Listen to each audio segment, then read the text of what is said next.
சாய் பக்தர்களுக்கு என் அன்பு வணக்கங்கள். ஓம் சாய்ராம். என் அன்பு குழந்தை, உன் வாழ்க்கையில் நடந்து அது உனக்கு தெரியாமல் போன ஒரு காரியத்தை இன்று உன்னிடத்தில் வெளிப்படையாக நான் உன்னிடம் சொல்ல வந்தேன்.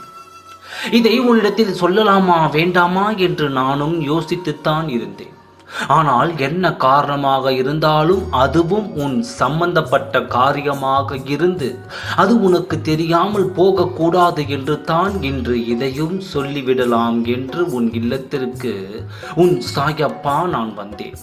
நான் சொல்வதை பொறுமையாக கேள். நான் சொல்லப் போகும் அடையாளத்திற்கு சொந்தக்காரி யார் என்று நீதான் என்னிடம் பதில் சொல்ல வேண்டும்.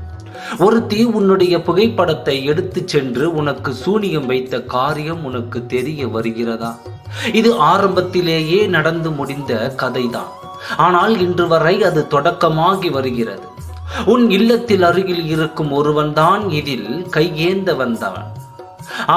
அவனுடைய ஆலோசனைப்படி உன் குடும்பத்தில் இருக்கும் ஒருத்தி உன் புகைப்படத்தை எடுத்துக்கொண்டு அவனிடம் சென்று உனக்காக சூனியம் வைத்து விட்டாள்.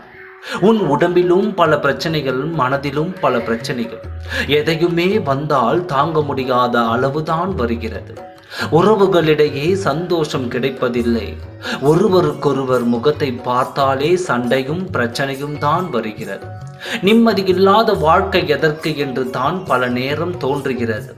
இந்த காரியத்தை எந்த காரியம் எடுத்தாலும் அது விளங்குவதில்லை. ஏதாவது ஒரு தடை வந்து கைக்கு எட்டியது வாய்க்கு எட்டவில்லை. படிதான் என் புலப்பு போகிறது என்று எத்தனை வேதனைப்படுகிறாய்.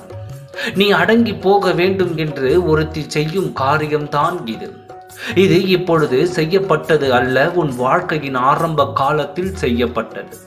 கை மீறிய காரியங்களையும் அதுதான் கொடுத்து கொண்டிருக்கிறது. இப்பொழுதெல்லாம் நீ படும் பாட்டை பார்த்து அவள் சந்தோஷப்படுகிறாள்.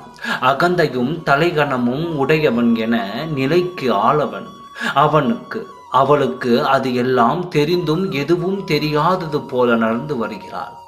உன்னை வேண்டுமானால் அவள் ஏமாற்றலாம், என்னை அவள் ஏமாற்ற முடியாது. உன் வாழ்க்கையில் இத்தனை பிரச்சனைகளை கொடுத்து உனக்கு பில்லி சூனியம் செய்ய இவளின் எண்ணம் எப்படி போனது என்று இவளை நான் கேள்வி கேட்காமல் விடமாட்டேன். நீ பெற்ற பிள்ளையாக இருந்தால் இத்தனை செய்வாயா என்று கேள்விகளை கேட்டுக்கொண்டு தான் நான் தண்டனை கொடுப்பேன். நீ வாழத் தொடங்கிய ஆரம்பத்தில் தான் இவள் இதை செய்தால். புரிகிறதா? இனி நல்லதே நடக்கும். ஓம் சாய்ராம். நன்றி, வணக்கம்.